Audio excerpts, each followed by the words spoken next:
Hello, my name is Kshitij Srivastava and this is my video vlog. So आज इस video vlog में मैं कुछ ऐसी बातें बताने जा रहा हूँ जो मुझे लगता है कि बहुत लोगों को डिप्रेस या डिमोटिवेट भी कर सकती है, पर एनीवेज मुझे बताना ज़रूरी है। मुझे ये ऐसा इसलिए लगता है क्योंकि कुछ टाइम से कुछ लड़कों के मुझे फ़ोन आ रहे हैं जो बार-बार मुझसे एक्टिंग से रिलेटेड चीज़ें पूछते हैं। और वो ये पूछते हैं कि सर हम कौन-सा फ़िल्म इंस्टीट्यूट जॉइन करें, हम कौ थिएटर करें, ये तो ख़ैर कोई भी नहीं पूछता है थिएटर करें या फिर ऑडिशन दें, सब लोग यही पूछते हैं कौन-सा फ़िल्म इंस्टीट्यूट जॉइन करें, एक्टर बनने के लिए क्या करें? सबको ऐसा लगता है कि फ़िल्म इंस्टीट्यूट जॉइन करने से कुछ मिरेकल हो जाएगा। मैं आज आपको एक सीधी बात बता देता हूँ और वो ये है कि फ़िल्म इंस्टीट्यूट जॉइन करने से कुछ नहीं होता है। इंडिया का कोई भी फ़िल्म इंस्टीट्यूट ऐसा नहीं है, जहाँ पे आपको एक्टिंग की ऐसी ट्रेनिंग दी जाए कि आपको निकलते ही काम मिलना शुरू हो जाएगा। तो फ़िल्म इंडस्ट्री जो है बहुत ही अनऑर्गनाइज़्ड इंडस्ट्री है, जहाँ पे बहुत ज़्यादा कॉन्टैक्ट्स चलते हैं जिसकी वज़ह से वहाँ पे चीज़ें होती हैं। मुझे पता है कि सुनने के बाद थोड़ा-सा आपको अजीब-सा लग रहा होगा और बहुत सारे लोग मेरी बात को बेतुका और बेहुदा भी मानेंगे, गलत भी मानेंगे। उनको लगेगा कि ये अपने मन से कुछ भी बोल रहा है क्योंकि इसका इंडस्ट्री में वैसा कुछ जैसा सक्सेस सोच रहा था वैसी इसको नहीं मिली, तो ये अब हम लोग को डिमोटिवेट कर रहा है, पर ऐसा नहीं है। जो चीज़ें मैं आपको बता रहा हूँ ये मुंबई जाके भी आपको पता चलेंगी, तो अगर आप पहले से डिमोटिवेट हो जाते हो, इस चीज़ को समझ जाते हो, तो आपको मुंबई जाके वो डिसअपॉइंटमेंट फेस नहीं करना पड़ेगा और आप बेटर प्रिपेयर होगे उसके लिए। तो ये वीडियो मैं इसलिए बना रहा हूँ ताकि आप बेटर प्रिपेयर हो। इस वीडियो को बनाने के पीछे एक मकसद ऐसा भी है कि जो बच्चे मुझसे एक्टिंग के लिए बात करते हैं, वो अक्सर सिर्फ शाहरुख खान का नाम लेते हैं कि सर हमें शाहरुख खान बनना है, और शाहरुख खान बनने के पीछे कारण ये है कि super success, super money and super charming attitude, witty interviews, ये सारी चीज़ें उनको बहुत इम्प्रेस करती हैं। शाहरुख खान एक परफेक्ट आदमी है जिसने जिस लड़की से चाहा उससे शादी कर ली और उसके 2 बच्चे हो गए। और सही टाइम पे सारी चीज़ें हुई। जब वो 30 साल के थे तो सुपरस्टार भी हो चुके थे, लाखों रुपए भी थे उनके पास। एक बड़ी ही एक परफेक्ट का एक टाइप ऑफ स्टोरी दिखती है। फिर उसमें एक स्ट्रगल भी दिखता है कि उनके 15 साल में उनके फादर की डेथ हो गई थी। वो 26 साल के थे तो उनकी मदर की डेथ हो गई थी और वो एक मुस्लिम है और उन्होंने हिंदू लड़की से शादी की। तो ऐसा लगता है कि बड़ी परफेक्ट फ़िल्मी स्टोरी है उनकी और उससे वो इंस्पायर होते हैं। पर मैं आपको बता दूँ जितनी फ़िल्मी वो लगती है, वो फ़िल्मी बनाई गई है, ड्रामेटाइज़्ड स्टोरी है। तो वो आप है, ऐसा नहीं है कि शाहरुख खान टैलेंटेड नहीं है, शाहरुख खान एक्सट्रीम टैलेंटेड है, मैं बहुत बड़ा फ़ैन भी हूँ उनका और मैं बहुत पसंद करता हूँ, सभी उन्हें पसंद करते हैं। बट द थिंग इज़ बहुत सारी ऐसी चीज़ें हैं शाहरुख खान के बारे में जो आपको नहीं पता है, जो अगर आपको पता चलेंगी तो आप अपना थोड़ा-सा क्राइटेरिया इस बारे बदल लोगे। ये उनके लिए नहीं है जो शाहरुख खान के फ़ैन हैं, ये उनके लिए उनकी थॉट प्रोसेस बदलने के लिए वीडियो बना रहा हूँ मैं, ताकि वो इस धोखे में ना रहें कि just because Shahrukh Khan superstar बन गए तो वो भी सुपरस्टार बन सकते हैं। बहुत सारी ऐसी चीज़ें होती हैं जो एक्टर बनने के लिए ज़रूरी होती हैं, उसमें सबसे इम्पोर्टेंट चीज़ है कनेक्शंस, कॉन्टैक्ट्स और आपका फैमिली बैकग्राउंड क्या है और कितने पावरफुल थे आप, कितना पैसा था आपके पास। क्योंकि पैसा एक ऐसी चीज़ है जो बहुत मैटर करती है फ़िल्म इंडस्ट्री में, क्योंकि अगर आप पैसा है आपके पास तो आप एक चीज़ से तो टेंशन फ्री रहते हो कि आपको पैसा नहीं कमाना है, आप कुछ भी काम कर सकते हो और अगर आपके पास पैसा है तो आप खुद को लॉन्च भी कर सकते हो। आप किसी को पैसा देके उस फ़िल्म में रोल कर सकते हो और ऐसा मुंबई में बहुत होता है, कास्टिंग डायरेक्टर्स को या फिर डायरेक्टर को आप पैसा देके फ़िल्म में रोल उठा सकते हो। तो ये सारी चीज़ें होती हैं। पर इस वीडियो को बनाने के पीछे मकसद सिर्फ़ यही है ताकि मैं आपके कुछ जो भ्रम हैं वो दूर कर सकूँ। तो शाहरुख खान के और के बारे में बताता हूँ, पर उसके पहले मैं बता दूँ कि बहुत सारे लोग मुझ पे ये डाउट करेंगे कि ये अपने मन से कुछ भी बता रहा है। इसलिए मैंने सोचा कि चलो गूगल क्रोम पे सारी चीज़ें दिखा के एविडेंस के साथ आपको थोड़ा-सा सारी चीज़ें बताई जाएँ, ताकि आप थोड़ा-सा विश्वास करें मेरे ऊपर कि जो मैं बता रहा हूँ वो सही है कि नहीं। अब जैसे शाहरुख खान है, शाहरुख खान के बारे में बात करेंगे जो कि सबसे रहने की बात होती है। तो शाहरुख खान जो है बेसिकली कहाँ से हैं? शाहरुख खान के जो फादर थे, उनका नाम था जान मोहम्मद, वो अफ़गानिस्तान से थे। और एक अच्छे बिज़नेसमैन थे और वो बाद में इंडिया आके रहने लगे और शाहरुख खान के जो फ़ादर हैं जिनका नाम है मीर ताज मोहम्मद खान, वो रहते थे इंडिया में। और अगर आप इसमें पढ़ोगे विकिपीडिया में, वैसे तो बहुत सारी अदर वेबसाइट्स में भी आपको इस बारे में इन्फॉर्मेशन मिल जाएगी। आप ट्विटर पे जाओगे तो वहाँ भी शाहरुख खान के बारे में काफ़ी इन्फॉर्मेशन है। आप कोरा पे जाओगे, आप बहुत सारे आर्टिकल्स हैं, आप गूगल करोगे तो इंडिया टाइम्स में मिल जाएँगे। जहाँ पे आपको पता चलेगा कि शाहरुख खान के जो मैटरनल ग्रैंडफ़ादर थे इफ्तिकार अहमद, वो मैंगलोर पोर्ट में चीफ इंजीनियर थे, chief engineer in the Mangalore port. इनका बहुत बड़ा योगदान रहा है, शेयर रहा है मैंगलोर पोर्ट को इतना बड़ा पोर्ट बनाने में। मैंगलोर पोर्ट काफ़ी बड़ा पोर्ट है, जिसने नहीं देखा हो वो देख सकता है। हाँ, ये हैं फ़ोटोज़ मैंगलोर पोर्ट की, काफ़ी मतलब बहुत बड़ी चीज़ है। तो अगर आप यहाँ पे चीफ इंजीनियर हो तो आप समझ लो कि आपके पास अच्छा खासा पैसा भी होगा और रसूख भी होगा आपका। सो काफ़ी इन्फ्लुएंशियल फैमिली थी शाहरुख खान की मम्मी। जो शाहरुख खान की जो मम्मी थी लतीफ़ फ़ातिमा की अभी एक फ़ोटो है जो इंटरनेट पे काफ़ी वायरल कर रही थी कुछ दिनों से, जो इंदिरा गांधी के साथ है। ये ये वाली फ़ोटो जो है शाहरुख खान की मम्मी की इंदिरा गांधी के साथ फ़ोटो है। तो एक ये चीज़ पता चलती है कि शाहरुख खान का जो था, मम्मी जो थी उनका इंदिरा गांधी से कनेक्शन थे और शाहरुख खान की जो मम्मी थी उनका एक फ्रेंड थी रुखसार सुल्ताना करके, जो कि अमृता सिंह की मम्मी थी। अमृता सिंह कौन है? अमृता सिंह एक्ट्रेस है जो कि सैफ अली खान की वाइफ थी, 10 साल उम्र में बड़ी थी। तो इनकी जो मम्मी थी रुखसाना सुल्ताना, ये जो थी ये संजय गांधी की बहुत क्लोज़ एसोसिएट मानी जाती थी। कई लोग ऐसा भी नेट पे पड़ा हुआ है कि एक्स गर्लफ्रेंड भी थी उनकी। पर ये सही है कि नहीं है ये कोई बता नहीं सकता। तो ये बहुत ही क्लोज़ एसोसिएट थी और जब ये और रुखसाना सुल्ताना और लतीफ़ फातिमा जो कि शाहरुख की मम्मी थी और अमृता सिंह की मम्मी थी, जब दोनों कैंपेन करने जाती थी तो अमृता सिंह शाहरुख को बेबी सिट करती थी। इसीलिए ऐसा भी कई लोग मानते हैं कि जो पिक्चर थी राजू बन गया जेंटलमैन, उसमें जो अमृता सिंह ने रोल किया था वो इसीलिए किया था क्योंकि वो शाहरुख को पहले से जानती थी और उसके लिए ही किया था ताकि उसका कैरेक्टर उसके करियर को थोड़ा आगे बढ़ाया जा सके। और ये सारी चीजें हैं। एंड नॉट अमृता सिंह कोई छोटी मोटी औरत नहीं थी और ना उनकी फैमिली कोई छोटी मोटी थी, जिसकी वजह से किसी वजह से मतलब शर्मिला टैगोर ने एक्सेप्ट भी किया होगा उनको कि भैया ऐसा नहीं था अमृता सिंह सिर्फ एक्ट्रेस थी और एकदम से धर्मेंद्र ने उनको लॉन्च कर दिया बेताब में सनी देओल के अपोजिट। तो ऐसा भी नहीं था कि अमृता सिंह को कहीं देख के लॉन्च कर दिया, कोई मॉडल थी। बिकॉज वो बहुत ही इन्फ्लुएंशियल फैमिली से थी इसीलिए वो लॉन्च हुई फिल्म इंडस्ट्री में। तो ये भी एक सच्चाई है कि जब आप इन्फ्लुएंशियल होते हो आपको सीधे लीड रोल मिलते हैं। अब जैसे शाहरुख है, शाहरुख ने कभी सपोर्टिंग रोल किया ही नहीं। मतलब वो टीवी में भी जब काम करते थे तो उनको लीडिंग रोल्स मिलते थे या स्पेशल अपीयरेंसेस मिलते थे। जब वो फिल्मों में आए तो भी वो लीड रोल्स ही कर रहे थे। 92 में जब उनकी पिक्चर रिलीज हुई शाहरुख खान की, 92 में कुछ 4 पिक्चर रिलीज हुई थी। 1, 2, 3, 4 दीवाना, चमत्कार, राजू बन गया जेंटलमैन, दिल आशना है। 93 में इनकी 5 पिक्चर रिलीज हुई, 94 में 2 ही पिक्चर रिलीज हुई, 95 में 7 पिक्चर रिलीज हुई, 96 में 4 पिक्चर रिलीज हुई। तो मुंबई में शाहरुख खान ने ऐसा कई स्टेटमेंट्स में बोला है कि 91 में वो मुंबई आए थे और 92 में उनकी 4 पिक्चर रिलीज हो रही थी। आप सोच सकते हो किसी भी स्ट्रगलर के लिए ये एक बड़ा ही सपने वाली चीज है कि और जो भी पिक्चरें थी वो छोटे-मोटे डायरेक्टर की नहीं थी। दीवाना राज कंवर की पिक्चर थी। राज कंवर जो कि ऑलरेडी एक टॉप डायरेक्टर्स में से काउंट होते थे। दूसरी राजू बनिया जेंटलमैन के जो डायरेक्टर थे अजीज मिर्जा, इनको तो खैर शाहरुख अपने थिएटर के दिनों से जानते थे, पहले से जानते थे। दिल आशना है को हेमा मालिनी ने डायरेक्ट किया था। अगेन टॉप मोस्ट एक्ट्रेस इन्होंने डायरेक्ट किया था। वो किसी को भी ले सकती थी पर इन्होंने शाहरुख खान को लिया। राजीव मेहरा ने डायरेक्ट की थी चमत्कार, जिन्होंने इससे पहले भी काफ़ी बड़ी-बड़ी फ़िल्में की थी, उसके बाद भी शाहरुख को बड़ी-बड़ी फ़िल्में लगातार मिलती रही।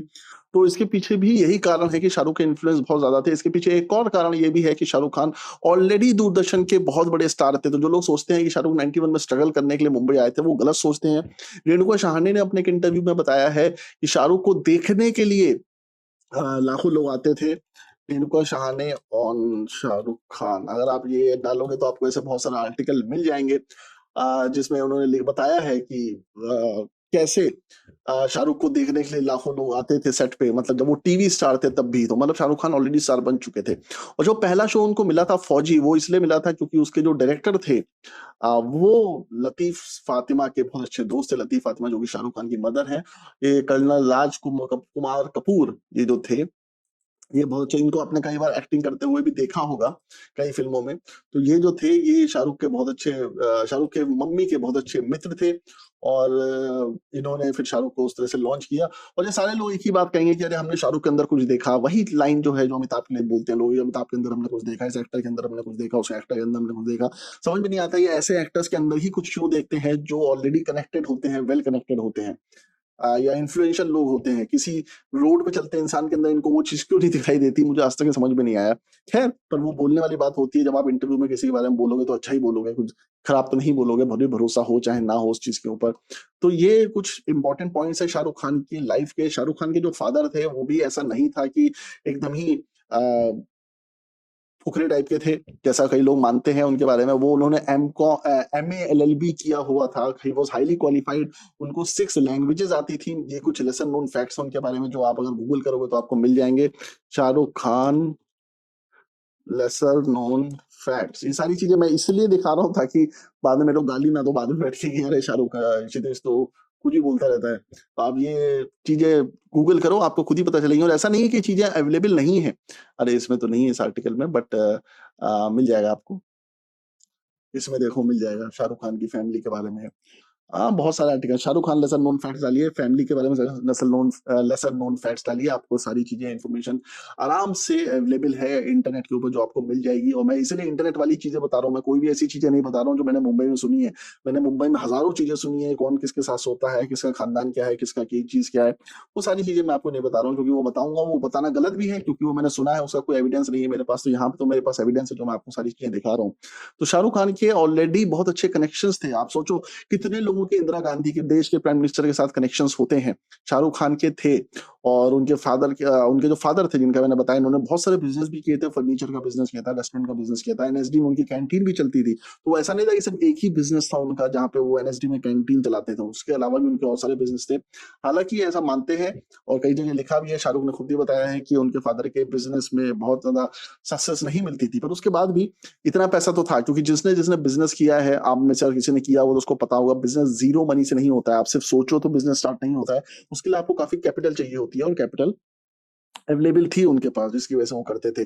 शाहरुख खान का 3 मंजिले का घर है दिल्ली में, जो कि उनकी किताब है inside and outside world of SRK, inner and outer world of Shahrukh Khan. इस किताब को आप पढ़ोगे तो उसमें आपको बहुत सारी चीजें पता चलेंगी कि कैसे शाहरुख खान को गेम्स का शौक था, कैसे शाहरुख खान की मम्मी ने उनको कार गिफ्ट की थी। तो शाहरुख खान ने अपने इंटरव्यूज में ही बताया है कि कैसे उनकी मम्मी ने, जीना इसी का नाम है अगर आप देखोगे तो, उसमें शाहरुख ने बताया कैसे उनकी मम्मी ने उनको कार गिफ्ट की थी। और 1980s में जो लोग जानते हैं कि इकोनॉमिक कंडीशन इंडिया की क्या थी, वो जानते हैं कि 1991 इकोनॉमिक रिफॉर्म से पहले ये सारी चीजें जो बाहर से आती थी उसके ऊपर 300% टैक्स पड़ता था। तो अगर आप वीडियो गेम खरीदते हो, VCR खरीदते हो, तो उसके ऊपर बहुत ज्यादा पैसा पड़ता है। और शाहरुख खान के पास गाड़ी थी, इवन मेरे फादर ने 98 में गाड़ी खरीदी, जो कि सेकंड हैंड मारुति 800 थी। उस टाइम भी उसका प्राइस काफी अच्छा था। तो एक मिडिल क्लास आदमी तो गाड़ी नहीं खरीद सकता था 1980 में। शाहरुख खान की मम्मी जो है लतीफ फातिमा, वो एक मैजिस्ट्रेट थी, यहाँ पे लिखा भी होगा कहीं पे, हाँ पढ़ना है इसको, आपको खुद ही मिल जाएगा वो सारी चीजें। तो शाहरुख खान की जो मम्मी थी वो एक मैजिस्ट्रेट थी, जो कि बहुत अच्छे लेवल पे ओहदे पे थी, और अच्छा खासा पैसा था उन लोगों के पास। एंड शाहरुख भी एक अच्छी लाइफ जीते थे। तो जाहिर सी बात है, इतने इन्फ्लुएंशियल आदमी थे, तो सक्सेस मिलना, तो पिक्चर मिलना तो कोई बहुत बड़ी मेजर चीज नहीं रही होगी उनके लिए। तो क्या आपको लगता है कि आपकी फैमिली ऐसी है? और आपको पता है कि लतीफ फातिमा जो शाहरुख की मदर थी, वो ऑक्सफोर्ड यूनिवर्सिटी से पास आउट थी, और उनके जो फादर थे वो भी ऑक्सफोर्ड यूनिवर्सिटी से पास आउट थे। मतलब लंदन जाने की एक टाइम में 1950 60s में 40s में कभी कोई सोच भी नहीं सकता था। उस टाइम में शाहरुख के जो मैटरनल साइड था वो काफी अच्छा था, और वो काफी रिच थे, पॉश थे, और वो ऑक्सफोर्ड से पढ़ाई करके लौटे थे। तो आप समझ सकते हो कि क्या लेवल था शाहरुख खान का उस टाइम पे। शाहरुख खान के जो दोस्त थे, वो मुंबई में आते ही वो बने थे, क्या कहते हैं, विवेक वासवानी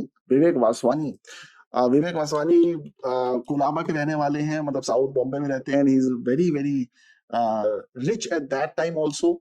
एंड इनको जब शाहरुख से मिलने से पहले भी इनको एक किसी मैगजीन में इनके बारे में निकाला गया था कि he is one of the upcoming great actors.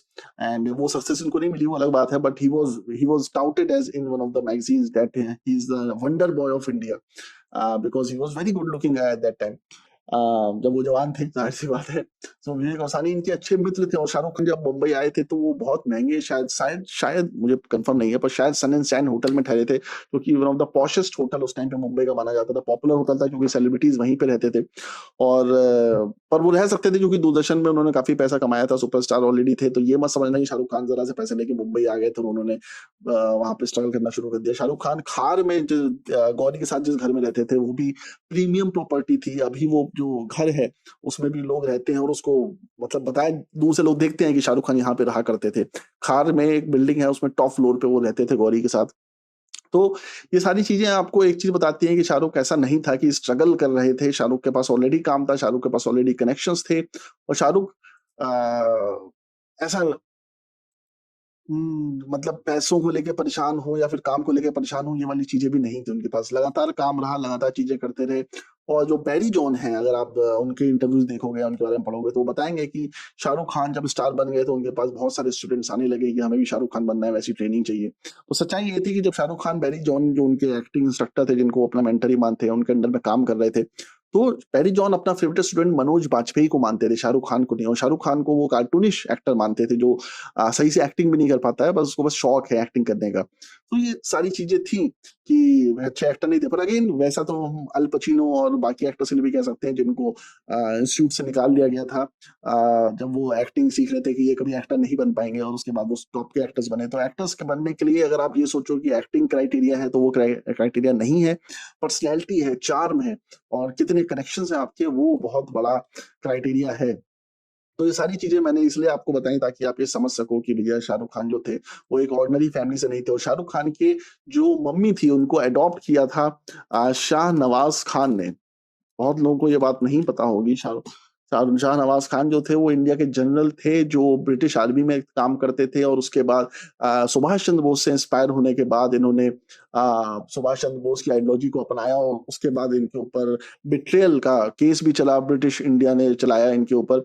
और बाद में ये बहुत बहुत इन्फ्लुएंशियल आदमी भी बने, मिलिट्री के आदमी थे, and very well celebrated military man. Mahatma Gandhi से भी इनका एसोसिएशन रहा। ये सब आप चीजें पढ़ोगे। शाहरुख खान के फादर ने भी अबुल कलाम आजाद के अगेंस्ट इलेक्शन लड़ा था, जिसको वो हार गए थे, पर उन्होंने लड़ा था। वो फ्रीडम फाइटर थे, और फ्रीडम फाइटर को आपको पता है कि ताम्रपत्र मिलता है गवर्नमेंट की तरफ से, अलाउंस भी मिलता था एक टाइम में। तो वो सारी चीजें आपको पता चलेंगी जब आप ये सारी चीजें पढ़ना शुरू करोगे शाहरुख खान के बारे में।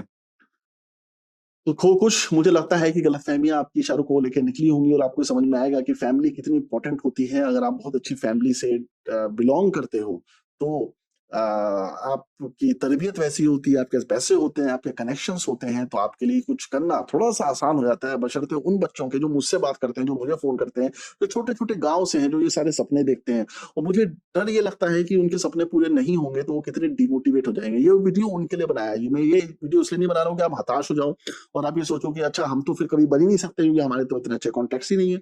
इसके भी सॉल्यूशंस मैं आपको बताऊंगा, पर जब आप कमेंट बॉक्स में लिखोगे कि इसके क्या सॉल्यूशंस हैं, कि आपकी कॉन्टैक्ट कनेक्शंस नहीं है तो कैसे आप सक्सेसफुल हो सकते हो। इसके अलावा हम दूसरे एक्टर पे आते हैं जिनका नाम है सलमान खान। सलमान खान के लिए भी लोग बहुत बोलते हैं कि हमें सलमान खान बनना है, सलमान खान बनना है। तो मैंने कहा चलो ठीक है, सलमान खान के ऊपर भी थोड़ा सा रिसर्च करते हैं। तो सलमान खान जो है वो बेसिकली सलीम खान के बेटे हैं, और सलीम खान जो है बेसिकली एक बहुत बड़े राइटर थे। सबको पता है सलीम जावेद की जोड़ी बहुत बड़ी हिट थी। जावेद अख्तर उनके पार्टनर थे, और ये दोनों मिल के फिल्में लिखते थे। 70s की जितनी टॉप मोस्ट ब्लॉकबस्टर फिल्में हैं वो सलीम खान और जावेद अख्तर ने लिखी हैं। सलीम खान भी कोई ऑर्डिनरी आदमी नहीं थे। सलीम खान के जो फादर थे, वो जो ग्रैंड फादर थे, फादर की बात बाद में करेंगे, जो ग्रैंड फादर थे वो बहुत बड़े आदमी थे। उन्होंने ब्रिटिश इंडियन आर्मी में अपनी मतलब काम किया है, और उसमें वो डीआईजी की रैंक पे थे। यहाँ पे कहीं लिखा भी होगा, नहीं लिखा तो आप ढूंढोगे तो आपको कहीं और मिल भी जाएगा।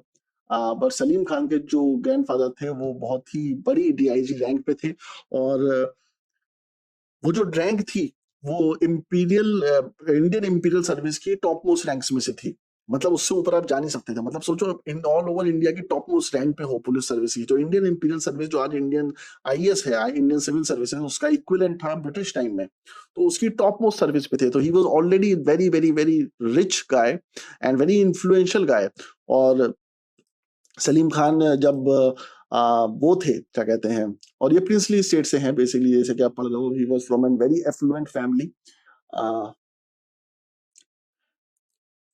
ये सारी चीजें जो इंडियन, हाँ, Abdul Rashid Khan join the Indian imperial service DIG Indore which was the highest police rank open to Indian and British India. Salim जो थे वो, उनकी जो बायोग्राफी है अगर आप पढ़ोगे, सलीम जावेद, तो इसमें आपको बहुत सारी चीजें रिटन बाय सलीम जावेद। इस किताब में डलीम यहाँ पर हो गया है, पर ये सैलरी किताब है, मैंने पढ़ी है किताब। तो इस पे जब आप पढ़ोगे, पढ़ना शुरू करोगे, तो आपको बहुत सारी नई नई चीजें पता चलेंगी। जैसे कि सलीम खान ऑलरेडी काफी रिच थे जब वो मुंबई आए थे। उन्होंने 10 साल स्ट्रगल ही बोलेंगे, स्ट्रगल किया फिल्मों में काम करने के लिए, और कुछ 50-50 फिल्मों में शायद काम भी किया। काफी फिल्मों में काम किया इन्होंने, छोटे छोटे रोल करते रहते थे। और जब ये घर आते थे अपने, तो इनका नौकर था जो इनके जूते उतारता था और इनको खाना खिलाता था। मतलब ऑलरेडी उस टाइम में जब ये स्ट्रगल कर रहे थे, उनके पास अपना बड़ा सा बैंड्रा पे घर हुआ करता था, जिसमें एक नौकर हुआ करता था जो इनको उनको देख रेख करता था, जिसको ये लोग इंदौर से लेके आए थे। तो फिर उसके बाद सलीम खान ने शादी कर ली, फिर बच्चे हो गए, जैसा भी था। But he never had to struggle for it. और सलीम खान जब कॉलेज में थे, तो उनके फादर ने उनको कार गिफ्ट करी थी कि लो बेटा कार चलाओ। तो 1940s 50s में अगर कोई आपको कार गिफ्ट करता है, जो कि बहुत ही रेयर कमोडिटी थी, अरे 100 साल पहले तो कार इन्वेंट ही हुई है, तो सोचो कितना कितना इन्फ्लुएंस रहा होगा कि कॉलेज में कार गिफ्ट हो रही है। अभी मनोज पाहवा का भी एक इंटरव्यू आया है अनफिल्टर्ड समदीश में।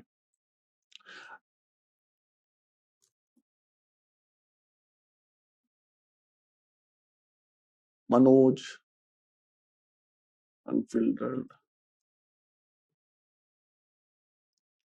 ये वाला इंटरव्यू जो है, तो अभी रिसेंटली ये जो इंटरव्यू आया है अनफिल्टर्ड फीचरिंग मनोज पावा, इसमें आप सुनोगे तो आपको पता चलेगा कैसे मनोज पावा के फादर ने भी उनको कार गिफ्ट की थी। वो तो बुलेट चाह रहे थे, पर उनके फादर ने उनको कॉलेज में कार गिफ्ट कर दी थी कि बेटा जाओ इससे घूमो।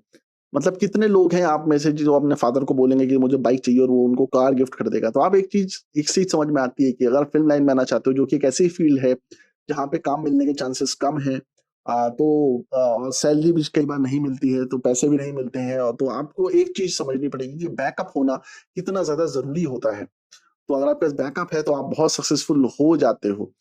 और यही चीज आपको समझनी पड़ेगी कि सलमान खान भी जो थे वो जब कॉलेज में थे, तो उन्होंने कॉलेज पूरा किया भी नहीं था शायद। तो कैलाश सुरेंद्र नाथ नाम के एक डायरेक्टर थे जो उनके बहुत अच्छे मित्र हुआ करते थे। कैलाश सुरेंद्र नाथ वो आदमी है जो 80s के top most ad film makers माने जाते हैं, जो सलमान के बहुत अच्छे फ्रेंड भी हैं, और इन्होंने बहुत सारे फिल्में बनाई हैं, एड फिल्म्स बनाए, 3500 कमर्शियल्स इन 35 years। तो ये उनके अच्छे मित्र थे और सलमान खान को अक्सर एड्स में कास्ट करते रहते। और सलमान खान को काम की कमी नहीं थी, राशि प्रोडक्शन में भी उनको बहुत आसानी से पिक्चरें मिल गई थी, मैंने प्यार किया और ये सारी। बावजूद इसके जिन्होंने कहीं से एक्टिंग सीखी नहीं थी, एक्टिंग का उनको कोई एक्सपीरियंस नहीं था, उन्होंने छोटी छोटी फिल्में की थी।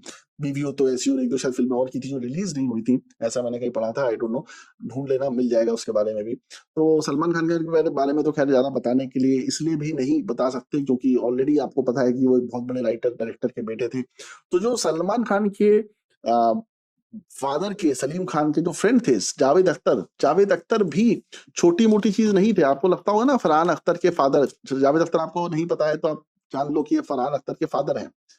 फरहान अख्तर, फरहान अख्तर के फादर हैं।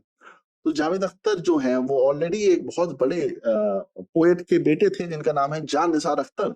जान निसार अख्तर, जिनका एक्चुअली लखनऊ जहां मैं रहता हूँ, यहाँ पे एक बहुत बड़ा क्लब है जहाँ पे पोएट्स आके मिलते हैं। उस पूरी बिल्डिंग का नाम ही जान निसार अख्तर है, और बहुत ही पॉश एरिया में है वो चीज। उनके भी जो फादर थे उनका नाम था मुस्तर खैराबादी, जो कि पोएट थे। और उनके जो भाई थे वो थे बिस्मिल खैराबादी, और दोनों ही बहुत बड़े पोएट्स माने गए हैं। और उनके जो फादर थे वो थे फजले हक खैराबादी, जो कि रिलीजियस स्कॉलर थे इस्लाम के।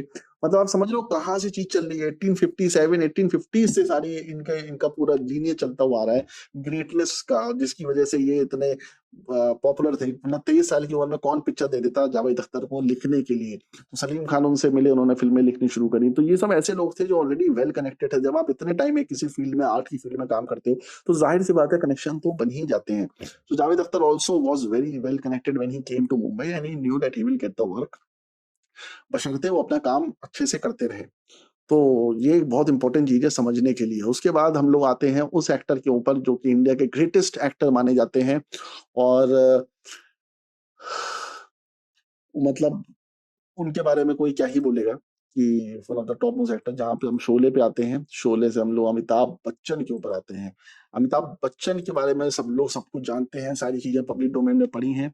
पर कुछ चीजें जो हमेशा, मैं उन चीजों की बातें नहीं करूंगा जो लोगों को हियर से एविडेंस लगती हैं। अगेन ऐसा ऐसी चीजें सुनने में जो मतलब कि सुनी सुनाई बातें हैं, वैसी बातें नहीं करूंगा। अगेन आप इनके आर्टिकल्स पढ़ोगे, वीडियोस देखोगे, इंटरव्यूज देखोगे, तो आपको बहुत सारी चीजें पता चलेंगी। उसमें एक इंपॉर्टेंट चीज ये है कि जो हरिवंश राय बच्चन थे वो जवाहरलाल नेहरू के बहुत अच्छे दोस्त थे, और तेजी बच्चन जो थे वो इंदिरा गांधी की बहुत अच्छी दोस्त थी। जो इनके फादर थे हरिवंश राय बच्चन, वो इंडिया के टॉप मोस्ट पोएट्स में आते थे, और पोएट्स को गवर्नमेंट मंथली अलाउंस देती है रहने का, खाने का, मतलब एक पर्टिकुलर पैसा देती थी, सारे पोएट्स को देते हैं। आर्ट को प्रमोट करने के लिए शुरुआत में से किया जाता था। और यही नहीं, जवाहरलाल नेहरू ने हरिवंश राय बच्चन को लंदन स्टडीज करने के लिए भेजा था।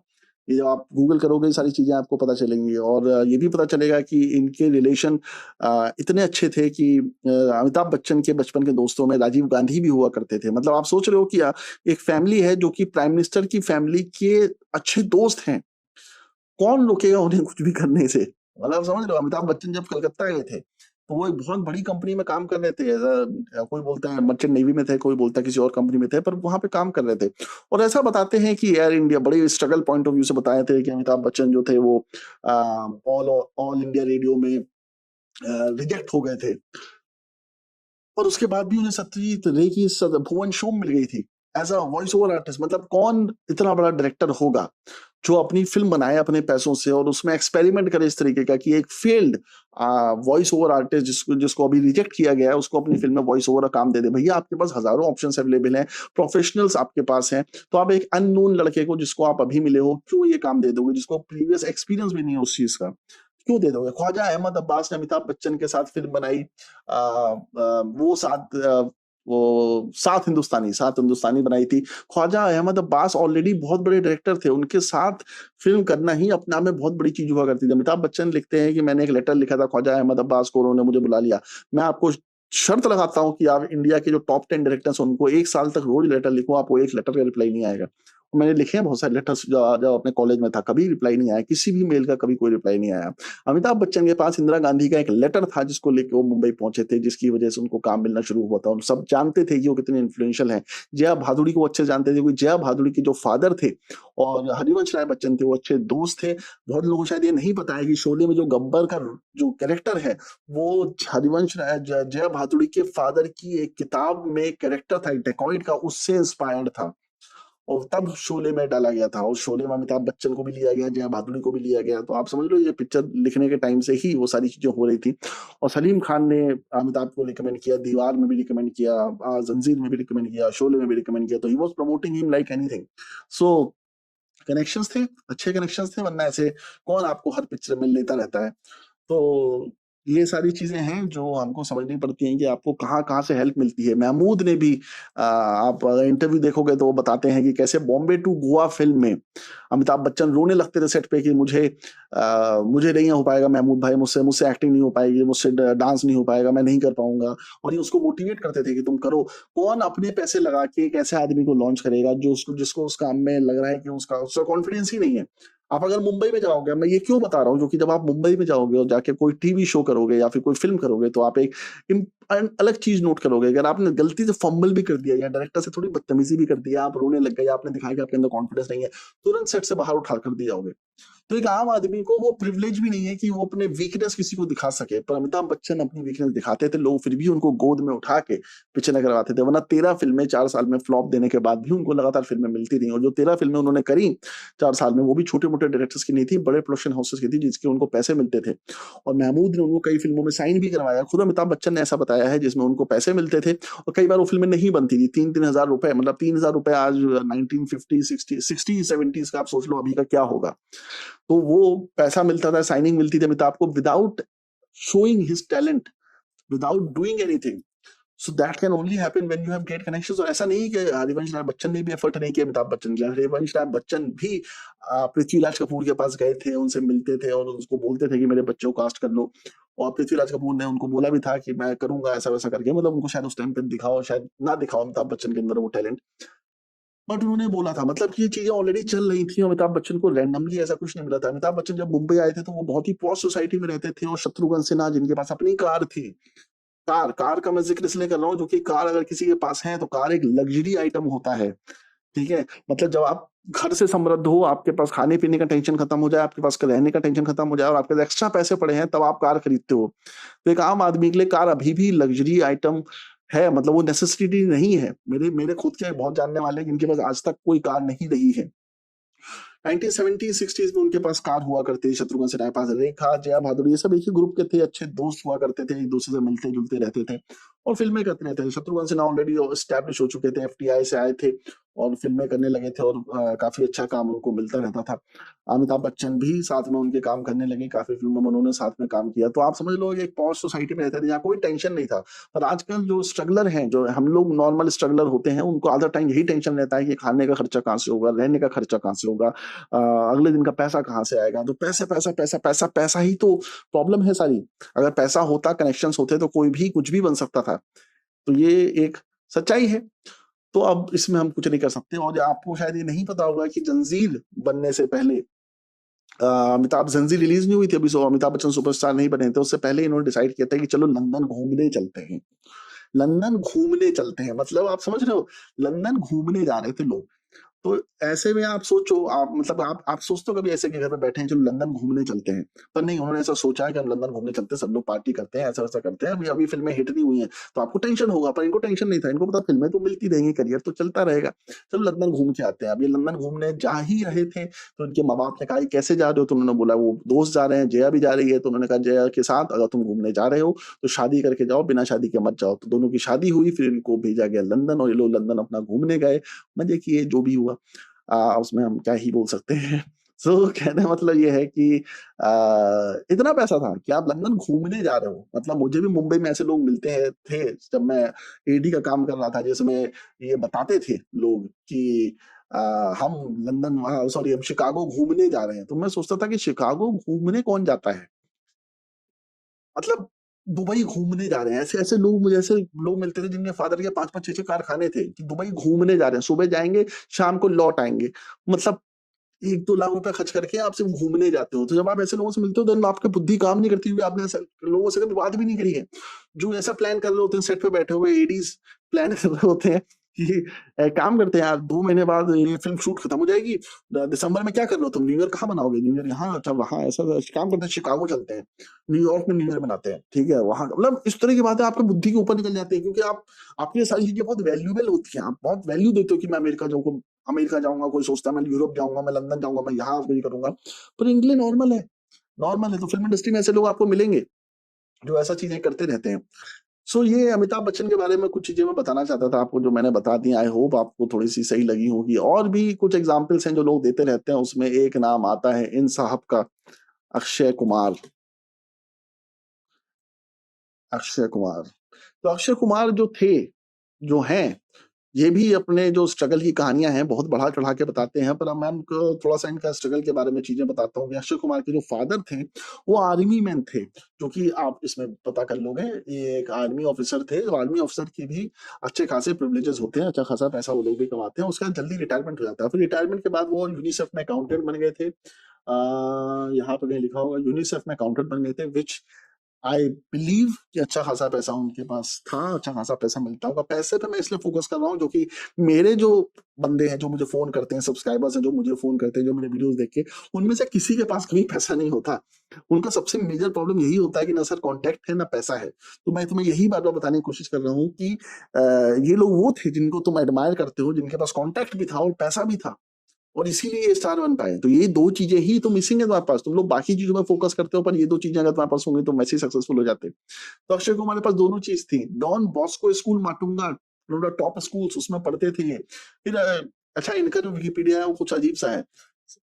वो कराटे सीखते थे, उसके बाद ये इनका स्टडीज़ में इंटरेस्ट नहीं था, उसके बाद ये चले गए मार्शल आर्ट सीखा, इन्होंने थाईलैंड चले गए, वहाँ जाके इन्होंने थाई बॉक्सिंग सीखा, थाई बॉक्सिंग सीखी, मार्शल आर्ट सीखा, उसके बाद ये वहाँ पे वेटर का काम भी करते थे, पर वेटर का काम आप थाईलैंड में करते थे। इंडिया किसी गंदे होटल में नहीं कर रहे थे, ढाबे पे नहीं कर रहे थे। होटल मैनेजमेंट में सबसे इम्पोर्टेंट चीज़ होती है वेटर का काम करना, जो सिखाया जाता है फर्स्ट ईयर में, एज़ अ इंटर्न आपको करना पड़ता है। सब्जी कटवाई जाती है, तो वो सब काम नॉर्मल है, कोई बहुत बड़ा नहीं है जिसको इतना बड़ा एक्ज़ैगरेट कर दिया जाता है कि वेटर का काम करते थे। नहीं, पैसे मिल रहे थे अच्छा खासा। ब्लैक बेल्ट थे ताइक्वांडो में। और उसके बाद मुआय थाई भी इन्होंने सीखा। अभी कुछ होती होगी मार्शल आर्ट, मैं अब इस पे गूगल करके इसको जानने की कोशिश नहीं करूँगा, ना ही मुझे जानना है। वो as a chef, as a waiter काम कर रहे थे, तो ज़ाहिर-सी बात है इन्होंने होटल मैनेजमेंट का कोर्स किया होगा, वरना ऐसे तो कोई शेफ़ रख नहीं लेगा, आपको वेटर बना नहीं देगा किसी भी अच्छे होटल में। तो ये बहुत अच्छे पॉश होटल में काम करते थे वहाँ पे। और उसके बाद ये जब इंडिया आए तो ये सीधे कलकत्ता चले गए, कलकत्ता में जाके इन्होंने ट्रैवल एजेंसी में काम करना शुरू कर दिया। उसके बाद ये ढाका चले गए और फिर ढाका में जाके शेफ़ का काम किया, और आप उसके बाद इन्होंने where he sold kundan jewellery, उसके बाद इन्होंने ज्वेलरी सेल करी। और ये सब काम इन्होंने 24 साल की उम्र तक किया, 23-24 साल की उम्र तक, क्योंकि उसके बाद तो फ़िल्मों में आ गए। अब ऐसा मानते हैं कि इन्होंने कुछ बच्चों को कुछ पढ़ा रहे थे। अच्छा, ये एक और चीज़ है, ये आप पढ़ोगे, इन्होंने मॉडलिंग वॉडलिंग करनी शुरू करी। Were the assistant for photographer Jai Shetty for 18 months without pay. Background dancer in various films. Missing the flight, one morning he missed his flight for an ad shoot. अब फ्लाइट 90s में बहुत ज्यादा एक्सपेंसिव होती थी। जो लोग नहीं जानते हैं वो समझ लेंगे, बहुत ज्यादा एक्सपेंसिव होती थी। आम आदमी ट्रैवल नहीं करता था फ्लाइट से। ये फ्लाइट तो अभी जब ये इतनी सारी डेक्कन एयरलाइंस और इंडिगो, स्पाइस जेट और इन सब ने शुरू किया तब चालू हुई है, वरना उससे पहले तो फ्लाइट इतनी महंगी होती थी कि आदमी सोचता भी नहीं था फ्लाइट करने की। बहुत ही अमीर लोग जाया करते थे। तो आप समझ सकते हो पैसा था, और इन्होंने इतना सारा काम किया। 18 महीने जेएस के साथ काम किया, थाईलैंड गए, पोर्टफोलियो बेचा, ट्रैवल एजेंट बने, शेफ बने, और ये सारा काम इन्होंने वही मतलब 17-18 साल की उम्र के बाद से 23 साल की उम्र तक किया, क्योंकि तब तक तो आदमी पढ़ाई करता है थोड़ी बहुत। तो कहने का मतलब ये है कि इतने कम टाइम इन्होंने ये किया, और 23 साल की उम्र से इनको फिल्में मिलनी भी शुरू हो गई। और एक और सच्चाई बात बताता हूँ आपको कि अक्षय कुमार ने एक फिल्म है हरजाई, रणधीर कपूर की, 1981 में शायद ये पिक्चर रिलीज हुई थी। 1981 में इसमें भी अक्षय कुमार ने काम किया था। अक्षय कुमार के ऑलरेडी लिंक्स थे फिल्म इंडस्ट्री में। इन्होंने इस पिक्चर में काम किया था हरजाई में, जो रणधीर कपूर की पिक्चर थी। और वो अलग बात है कि वो रोल जो था काट दिया गया, क्योंकि फिल्म की लेंथ ज्यादा हो गई थी, तो अक्षय कुमार रोल कट गया, पर उन्होंने काम किया था, which is something that you should know about. कि ऐसा नहीं था कि Akshay Kumar randomly film industry में आ गए थे, ऐसा ऐसा कुछ भी नहीं था। अक्षय कुमार ने सारी चीजें करी।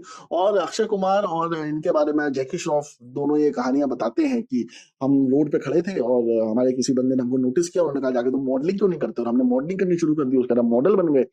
भाई मॉडलिंग, अगर सच्चाई मैं तो बताता हूँ मॉडलिंग इंडस्ट्री की सच्चाई ये है कि जब आप मॉडलिंग करने जाते हो, मुझे मुंबई में कई बार मॉडल्स मिलते थे रोड पे, मैं उनसे बात करता था, कई बार शूटिंग के दौरान मिलते थे। भैया उसकी ट्रेनिंग होती है। आपको पता है मॉडलिंग अगर कोई लड़की करने जाती है मुंबई में, हर लड़की मॉडलिंग क्यों नहीं कर पाती, क्योंकि 25-25 लाख रुपए ट्रेनिंग का लेते हैं। कई ऐसे मॉडलिंग कंपनियां हैं जो मतलब आपको ऐसे कोई भी एडमिट नहीं कर लेगी कि आप देखने में अच्छे लगते हो चलो मॉडल बन जाओ। उसके पर्टिकुलर तौर तरीके होते हैं, पर्टिकुलर बॉडी डेवलप करनी पड़ती है, पर्टिकुलर मैनरिज्म्स होते हैं, पर्टिकुलर ट्रेन मतलब एक एथिक्स होते हैं उसके, जो आपको सीखने पड़ते हैं। और उसका अच्छा खासा पैसा मिल पड़ता है। मार्क रॉबिन्सन करके एक बहुत बड़े मॉडल है, जिनको आपने कई म्यूजिक वीडियोस में देखा भी होगा। मार्क रॉबिन्सन, ये जो है ये एक्सक्लूसिव मॉडल्स को ट्रेन करते हैं, मिस वर्ल्ड, मिस यूनिवर्स, इन सबको ट्रेन करते हैं। Is very famous for doing that. So इनसे ट्रेनिंग लेनी है तो भी आपको 25-30 लाख रुपए खर्च करने पड़ेंगे, आपको वहां जाना पड़ेगा, आपको ट्रेनिंग लेनी पड़ेगी, उसके बाद आपको मॉडलिंग रैंप पे उतारेंगे। कोई पागल थोड़ा ना है कि आपको रैंप पे डायरेक्टली ऐसे उतारना शुरू कर देगा और आप कुछ भी करोगे वहां पे, and they will entertain that. That is not how it happens. Road पे देख के, मतलब मुझे 10 साल के करियर में आज तक एक मॉडल ऐसा नहीं मिला, सिवाय इंटरव्यूज में मैंने ऐसा देखा है। रियल में आज तक कोई ऐसे मॉडल नहीं मिला जिसने बोला हो कि मुझे किसी ने देखा और बोला कि तुम मॉडलिंग क्यों नहीं करते, तुम ये क्यों नहीं करते, तुम वो क्यों नहीं करते। सो ये सारी कहानियां जब आप रियलिटी में जाते हो तो आपको लगता है कि यार ऐसा ऐसा इन लोगों के साथ ही क्यों होता है, जो इंटरव्यू देते हैं, जो एक सक्सेस वाले जोन में पहुंच जाते हैं। कि हमारे साथ ऐसा हुआ कि हमें किसी ने देखा और हमको ये वाली चीज ऑफर कर दी और हमने उस चीज को करना भी शुरू कर दिया। अब 24 साल की उम्र में इनकी फिल्म आती है सौगंध, 25 साल की उम्र में इनकी फिल्म आती है दीदार, और लगातार इनको फिल्में मिलती रहती हैं। और सारी फिल्मों में लीड एक्टर का काम करते हैं, कभी सपोर्टिंग एक्टर नहीं। नवाजुद्दीन सिद्दीकी जैसे छोटे छोटे रोल करते हुए आगे बढ़ा।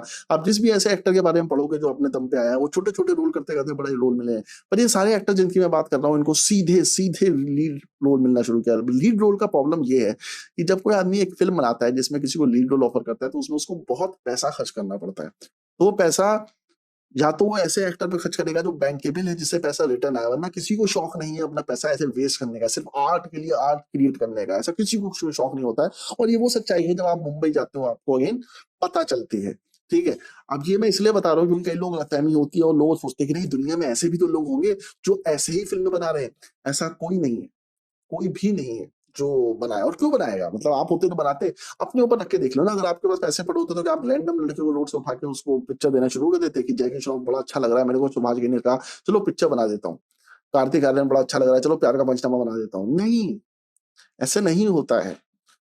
को पैसे देने पड़ते हैं। अगर एक्टर एकदम से लॉन्च हुआ है तो या तो उसने पैसे लगाए हैं या उसके बहुत अच्छे कनेक्शंस हैं, या कनेक्शंस के अलावा भी वो कहीं ना कहीं से बैंकरोल हो रहा है। बैंगलोर होगा तो ही तो ही को आदमी तुम पे इन्वेस्ट करेगा। लोग बाय नेचर सेल्फिश होते हैं, कोई भी ऐसे तुम्हारी हेल्प नहीं करेगा। समझ रहे हो।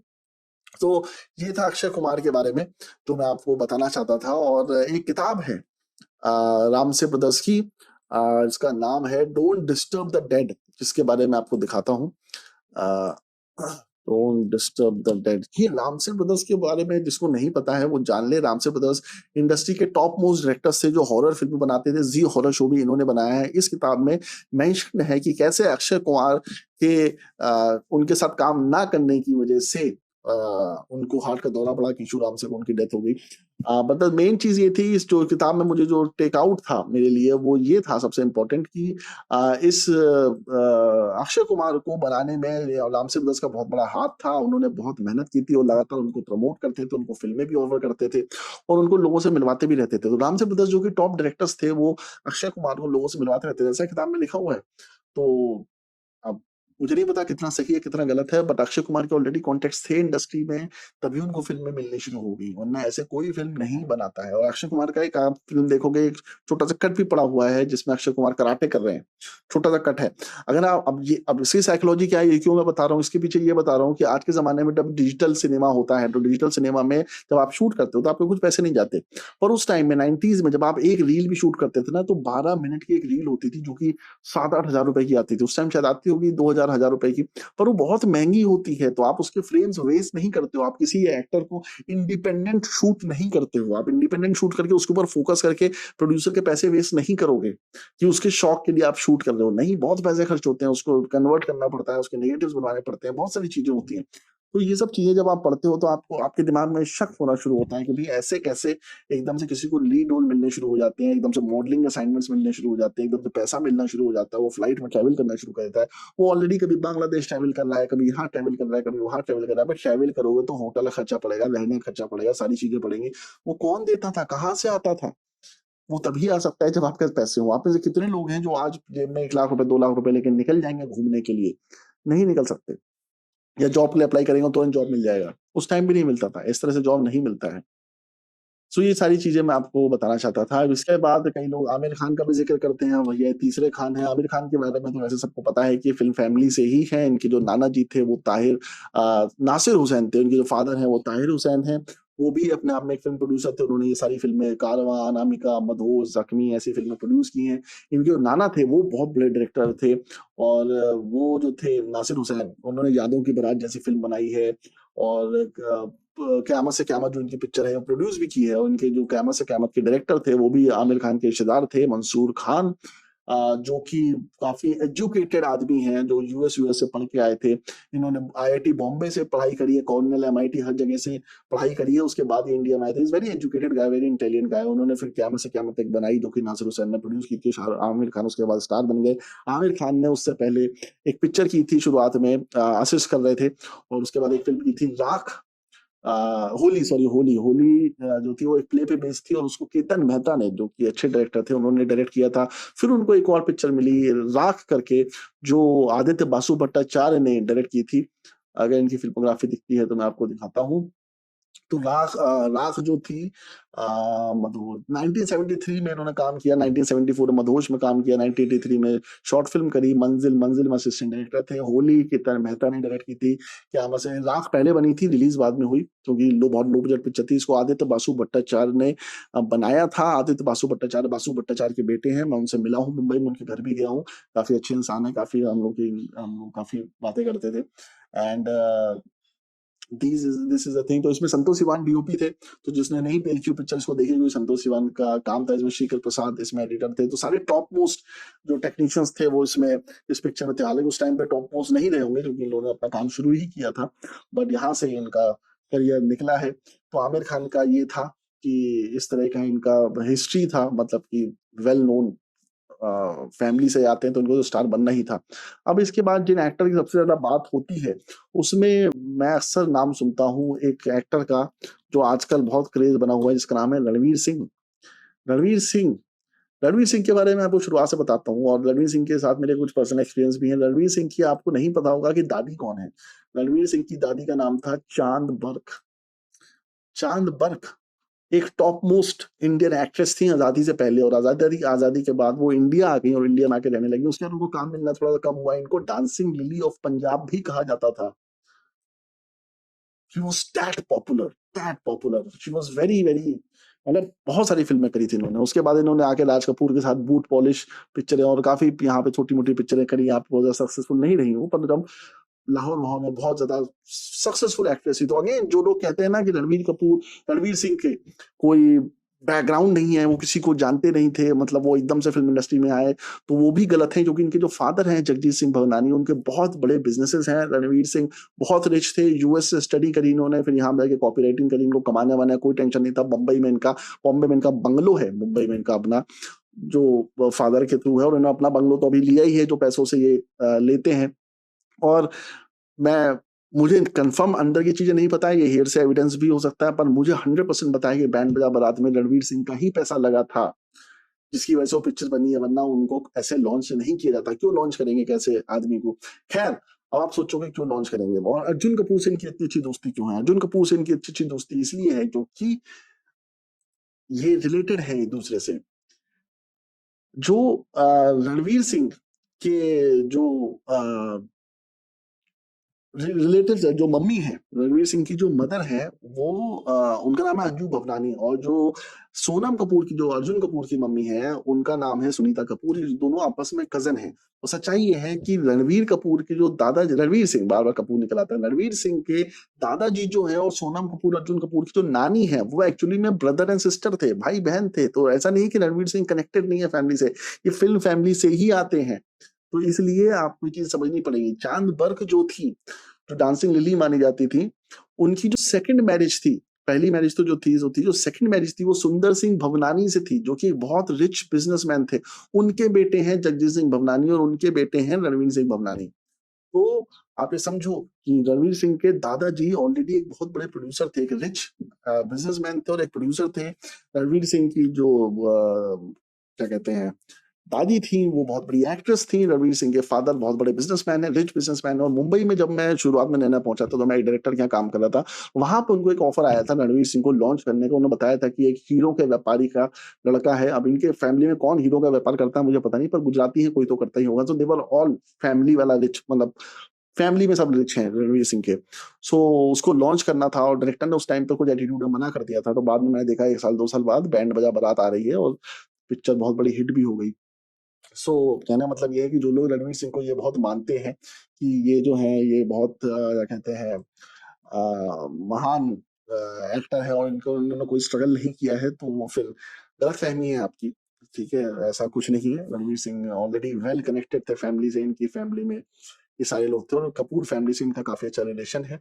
अब अगर हम सोनम कपूर और इनके ऊपर आते हैं, तो मैं आपको एक चीज बताना चाहूंगा कि सोनम कपूर के जो फादर हैं, वो है अनिल कपूर के जो बड़े भाई हैं वो है बोनी कपूर, जो कि ऑलरेडी बड़े प्रोड्यूसर थे। उनके जो फादर हैं वो है सुरेंद्र कपूर जो है वो रिश्तेदार हैं पृथ्वीराज कपूर के। पृथ्वीराज कपूर ही एक्चुअली उनको मुंबई लेके आए थे और उनको काम देना शुरू किया था। सुरेंद्र कपूर बहुत सारी एक्ट्रेसेस के सेक्रेटरी थे, बाद में मैनेजर बने उनके, उन एक्ट्रेस के, और बाद में वो प्रोड्यूसर बन गए, और फिर उन्होंने बहुत सारी फिल्में प्रोड्यूस की। तो ऑलरेडी बहुत ही वेल कनेक्टेड फैमिली थी, वेल इंटर कनेक्टेड फैमिली। अगर आप देखोगे घूम फिर के, तो एक फैमिली ट्री बन जाता है पूरा फिल्म इंडस्ट्री, जहाँ पे वो लोग सब एक दूसरे को जानते हैं और एक दूसरे के साथ काम कर रहे हैं। अजय देवगन जो है, अजय देवगन के फादर हैं वीरू देवगन ऑलरेडी बहुत बड़े स्टैब्लिश एक्टर थे। कई लोग ऐसे भी हैं जो विकी कौशल को बोलते हैं कि विकी कौशल जो थे उसको इंडस्ट्री में बहुत स्ट्रगल करना पड़ा, अपने दम पे आया है। विकी कौशल श्याम कौशल के बेटे हैं। श्याम कौशल इंडस्ट्री के बहुत बड़े एक्शन डायरेक्टर हैं, जाके गूगल कर लो, तुम लोगों को पता चलेगा। तुम लोग को ये बात पता ही नहीं है कि श्याम कौशल कितने बड़े डायरेक्टर हैं। यहाँ पे इनके फादर का नाम लिखा है, तो Shyam Kaushal who's an action director to Indian films, बहुत बड़े डायरेक्टर। IMDb में सर्च कर लो, लंबी सी लिस्ट आएगी श्याम कौशल की, और इन्होंने काफी फिल्मों में काम किया है। 2009 में ये ग्रेजुएट हुए हैं। ठीक है, ये बहुत ध्यान से याद रखना है कि 2009 में ये ग्रेजुएट हुए हैं, और उसके बाद 2012 में गैंग्स ऑफ वासेपुर में एक्टिंग कर रहे थे, असिस्टेंट डायरेक्टर थे, सॉरी। लव शफ्त चिकन खुराना में इनको काम मिला। 2013 में इन्होंने शॉर्ट फिल्म की। 2015 में इनका बॉम्बे मसान, जुबान, रमन राघव, लव पर स्क्वायर फीट, इसका लगातार फिल्में करते ही चले गए। तो ऐसा कौन सा स्ट्रगल रहा मुझे पता नहीं। एक स्लेट वाला फोटो आता है इनका कि ये मैं अपना नाम यहाँ पे बता के ऑडिशन देता था, तो 4 ऑडिशन दिए तुमने तो स्ट्रगल हो गया। भाई मुंबई जाओ, वहां पे ना लड़के 5-5 ऑडिशन डेली का देते हैं, और ये काम वो 5-5 10-10 साल से कर रहे हैं, उसके बाद भी उन्हें एक रोल नहीं मिलता है। और आप 3 साल में ही आप सीधे गैंग्स ऑफ वासेपुर के सेट पे एज ED काम कर रहे थे, और लगातार आपको अनुराग कश्यप मेंटर कर रहे थे, आपको उनकी फिल्में मिल रही थी, और आप इन सारे लोग को जानते थे। तो ये तो कोई स्ट्रगल मुझे दिखता नहीं है जो विकी कौशल ने किया है। अब उसको भले ही आप ग्लोरीफाई किसी तरह से करते रहो, पर फिर हर किसी का स्ट्रगल अलग तरीके से होता है। हर किसी को लगता है कि मैंने ऐसा किया, वैसा किया, इस तरह से स्ट्रगल किया, उस तरह से स्ट्रगल किया। सबको लगता है, लगना भी चाहिए, सबकी अपनी-अपनी चीज़ें हैं। तो रणबीर कपूर का सबको पता है, ऋषि कपूर के बेटे हैं। सैफ अली खान का सबको पता है कि शर्मिला टैगोर के बेटे हैं, तो इसलिए उनको काम मिलना था। कितनी फ्लॉप फ़िल्में दें, लगातार काम मिलता रहेगा, क्योंकि एक तो वो बाद में सेंसर बोर्ड की चेयरपर्सन भी थी और बहुत इन्फ्लुएंशियल हैं शर्मिला टैगोर, और बहुत रिच फैमिली से हैं सैफ अली खान, तो उनको कोई ऐसा फ़र्क नहीं पड़ता था। शाहिद कपूर के बारे में सबको पता ही है कि पंकज कपूर के बेटे हैं, और उनकी कहानी निकल के आती है अक्सर इसमें वीडियोज़ में कि वो शाहिद कपूर, कई आर्टिकल्स में भी है ऐसा कि शाहिद कपूर अपने फ्रेंड को किसी ऑडिशन में छोड़ने गए थे, और फ्रेंड ने कहा तू भी क्यों नहीं चलता यहाँ पे, तो वो अंदर गए और जाके केन घोष ने उनको देखा और उनको सेलेक्ट कर लिया पिक्चर के लिए, और फिर फ़िल्म आई इश्क विश्क, जिसमें उनका लीड रोल था। फिर अगेन मुझे मेरी जो बुद्धि है यहाँ पे मात खा जाती है।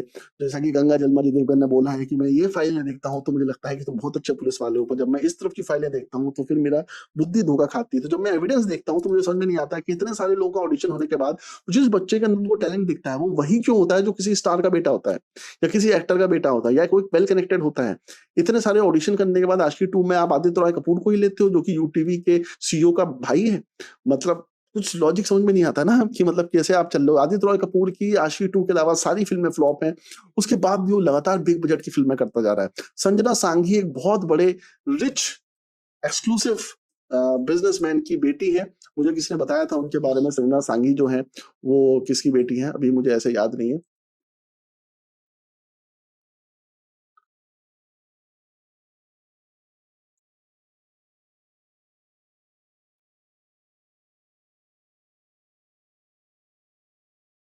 संजना सांघी ऑलरेडी एक बहुत बड़े बिजनेसमैन की बेटी हैं, जिनको भी लॉन्च किया गया और लगातार फिल्में मिलती रही उनको। इनको कोई प्रॉब्लम नहीं होती है अपनी फिल्में लेने में, पर जो प्रॉब्लम होती है वो उन्हीं को होती है जो बेचारे छोटे-छोटे लोग शहरों से आते हैं और सपने देख के आते हैं कि हमको फ़िल्म मिलेगी। वरुण धवन को कोई मेहनत नहीं करनी पड़ती है, ऋतिक रोशन को कोई मेहनत नहीं करनी पड़ती है, पापा ही लॉन्च कर देते हैं या पापा के अच्छे दोस्त लॉन्च कर देते हैं।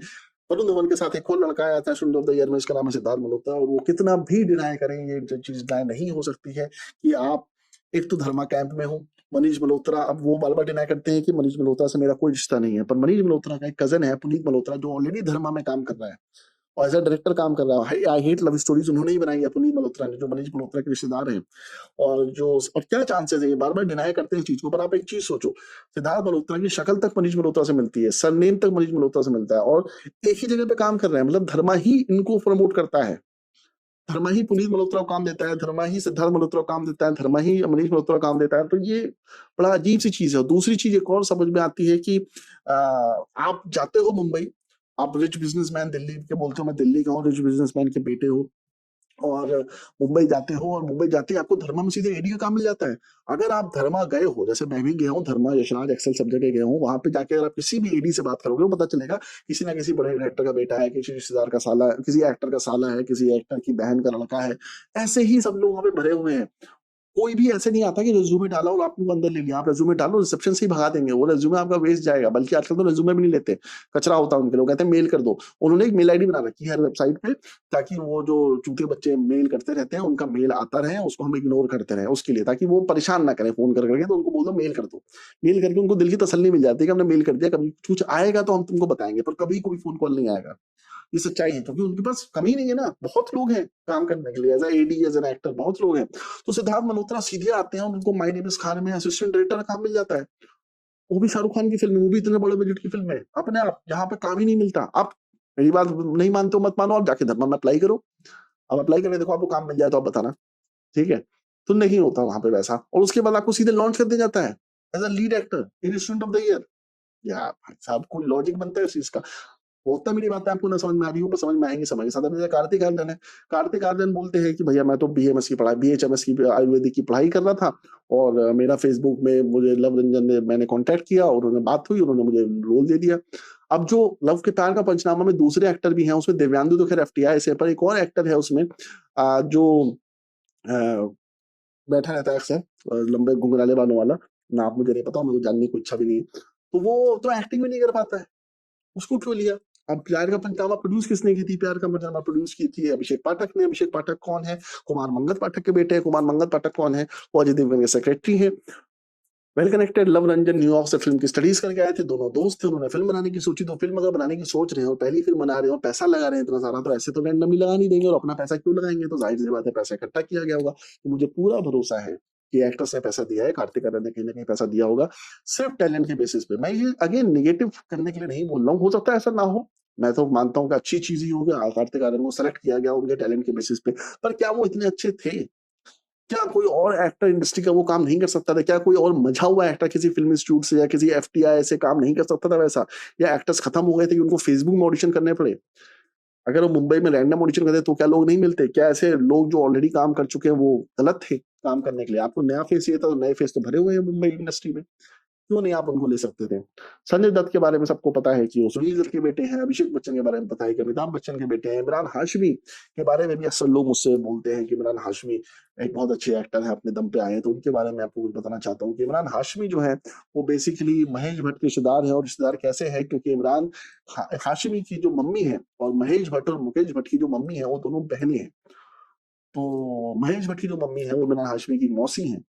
और इमरान हाशमी के जो अ, रिश्तेदार हैं वो उनके बारे में आपको बताता हूँ कि उनके जो फादर थे वो काफी नोन एक्टर थे, जिन्होंने बहारों की मंजिल जैसी पिक्चरों में काम किया था। और ये चीजें भी आपको आसानी से, अगर आप गूगल करोगे तो आपको इंटरनेट पे मिल जाएंगी और आपको इतना ढूंढने की जरूरत नहीं पड़ेगी। तो इसमें मैं आपको दिखाता हूँ इमरान हाशमी। अब यहाँ पे आप अगर खोलोगे विकिपीडिया और भी कुछ आर्टिकल्स पढ़ोगे तो आपको पता चलेगा इनके फादर सैयद अनवर हाशमी एक बिजनेसमैन थे, जिन्होंने फिल्मों में काम किया था, बहारों की मंजिल। इनकी मदर जो थी वो एक होम मेकर थी। इनके पैटर्नल ग्रैंडफादर जो थे वो सैयद शौकत हाशमी थे, वो माइग्रेटेड टू फ्रॉम पाकिस्तान। और इनकी जो ग्रैंड मदर थी वो थी मेहरबानो मोहम्मद अली, जो कि स्क्रीन नेम पूर्णिमा के नाम से जानी जाती थी। वो भी एक एक्ट्रेस थी जो इंडिया में रही, और उन्होंने बाद में शादी करी भगवान दास वर्मा से, जो कि बहुत बड़े प्रोड्यूसर डायरेक्टर थे। और वो बाद में मेकिंग भगवान दास से वो इमरान खान के स्टेप ग्रैंडफादर बने और इमरान खान वर्मा फैमिली के हिस्सा बन गए।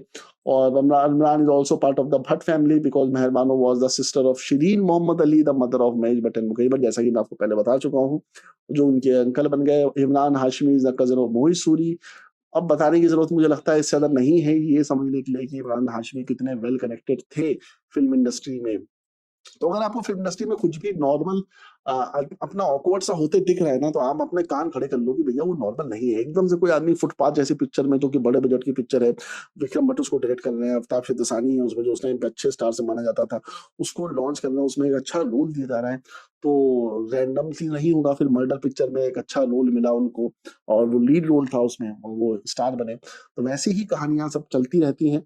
अब एक और एक्टर है जिनका नाम है गोविंदा, जिसके बारे में भी अक्सर लोग ये ट्विटर पर डालते रहते हो। मैंने गोविंदा पे एक वीडियो भी बनाया था जिसपे लोगों ने मुझे काफी गालियां भी बकी कि गोविंदा के बारे में ये मत बोलिए कि वो ऐसे है वैसे है। पर जो सच्चाई होती है वो कुछ और होती है, जिसको हम मानना नहीं चाहते, क्योंकि हमें लगता है कि दुनिया ऐसी चलनी चाहिए, दुनिया ऐसी होनी चाहिए, पर दुनिया वैसी एक्चुअली नहीं होती है।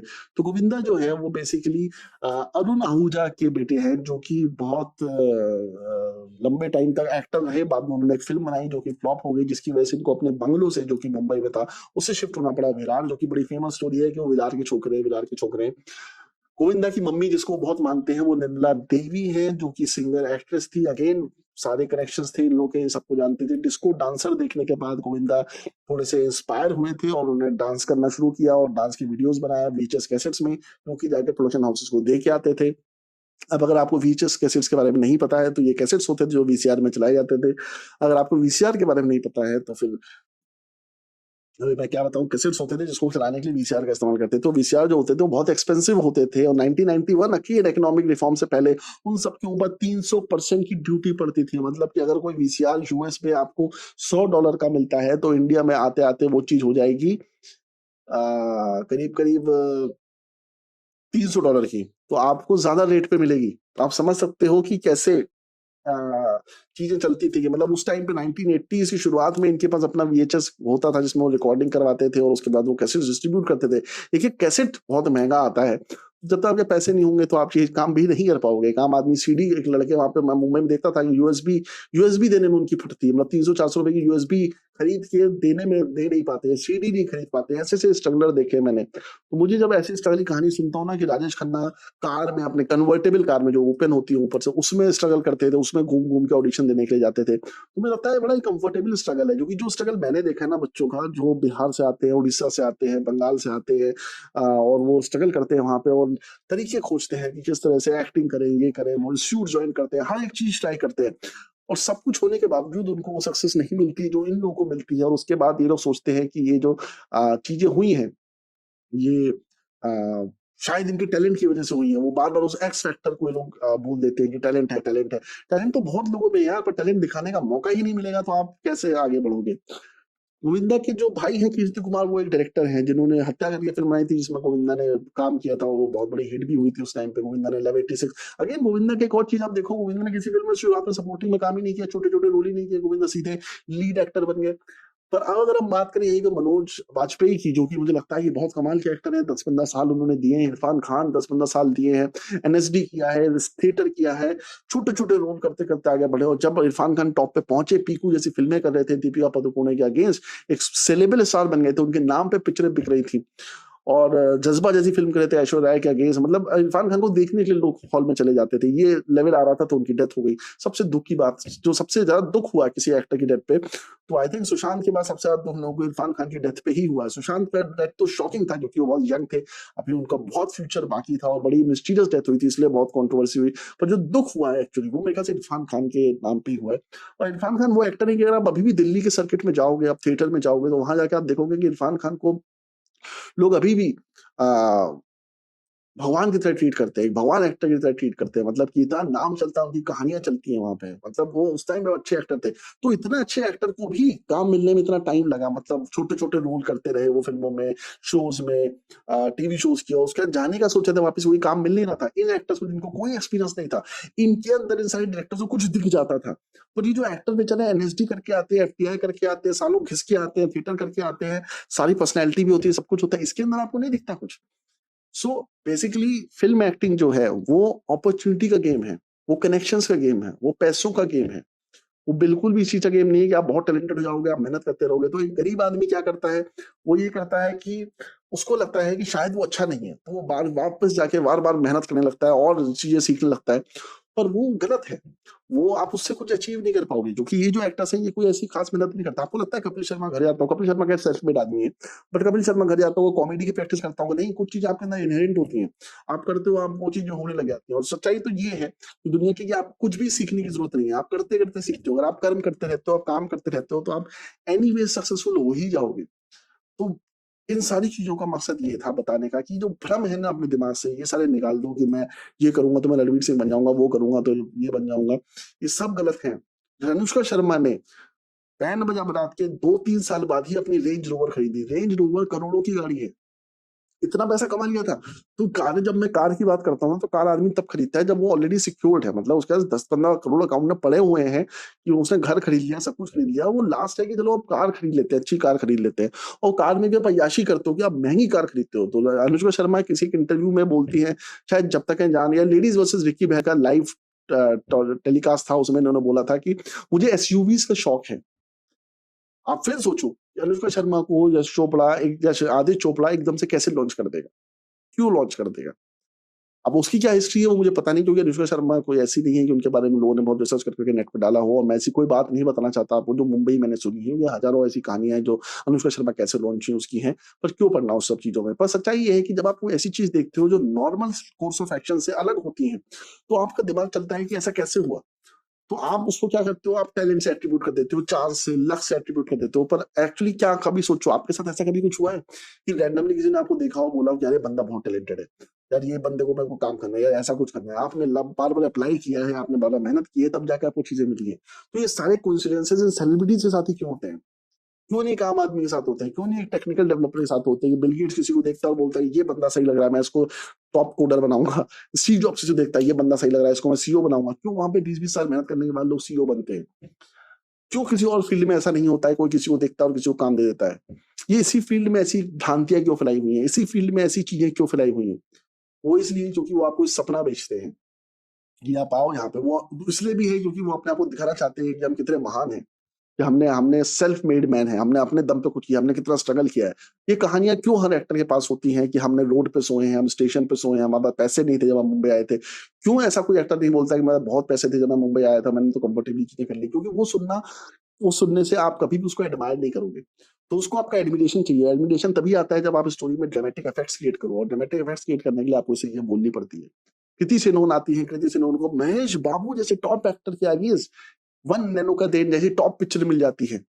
कितनी एक्ट्रेसेस होंगी साउथ इंडिया में जिनको ऐसे जाते ही सीधे टॉप की फिल्में मिलनी शुरू हो जाती है? किसी को नहीं मिलती सीधे। तो ये जब आप चीजें पढ़ते हो, समझते हो, तो आपको चीजें समझ में आती है। साई पल्लवी अभी आई, साई पल्लवी ने कंगना रणावत के साथ पिक्चर करी है, 3-3 4-4 पिक्चरों में उन्होंने छोटे छोटे रोल किए हैं। उसके बाद उन्होंने डांसिंग कॉन्टेस्ट जीते हैं, और एकदम से प्रेमम नाम की पिक्चर, जो कि बड़े बजट की मलयालम पिक्चर थी, उसमें वो अच्छे खासे लीड रोल में आती है। कैसे पॉसिबल है कि बिना कनेक्शंस के आपको सीधे फिल्में मिलनी शुरू हो जाती हैं, जबकि आपके चेहरे पे इतने सारे दाग धब्बे हैं? क्योंकि जब आपका ऑडिशन होता है, कोई डायरेक्टर आपको देखता है तो वो एक परफेक्शन देखता है। वो ये नहीं सोचता कि मुझे ऐसी लड़की चाहिए। आपके इतने भी, अगर आप अगर उसको चाहिए ऐसा फेस जिसमें उसको दाग धब्बे चाहिए, तो वो एक खूबसूरत लड़की उठाएगा, उसके चेहरे पे दाग धब्बे लगवा देगा मेकअप से। और वो ऐसी लड़की कभी नहीं उठाएगा जिसको ऑलरेडी कुछ चेहरे पे ऐसे प्रॉब्लम्स होंगी। तो आपको लॉन्च किया जाता है बकायदा। आप सक्सेसफुल हो, आप टैलेंटेड हो, अलग बात है, पर टैलेंटेड, अगेन टैलेंट का क्राइटेरिया मैं आपको बताता हूँ। मैं इतने टैलेंटेड लोगों से मिला हूं ना मुंबई में, इतने टैलेंटेड लोगों से मिला हूं जो सक्सेसफुल नहीं हो पाए, और मुझे समझ में नहीं आता था कि गलती क्या कर रहे हैं ये लोग। मैं कई बार उनको गलती बताता था, मेहनत करो मेहनत करो। तो ये आम पब्लिक के पास, एक मिडिल क्लास के पास सिर्फ यही एक टूल रह जाता है कि जब वो सक्सेसफुल नहीं होते हैं, वो और मेहनत करते हैं, वो उसको कॉम्पनसेट करते हैं और ज्यादा मेहनत करने से, और उससे कुछ होता नहीं है। चलिए मैं इस वीडियो को यहाँ पे बंद करता हूँ, बहुत ज्यादा क्लिपिंग होगी। किसी और वीडियो में और बातें करेंगे।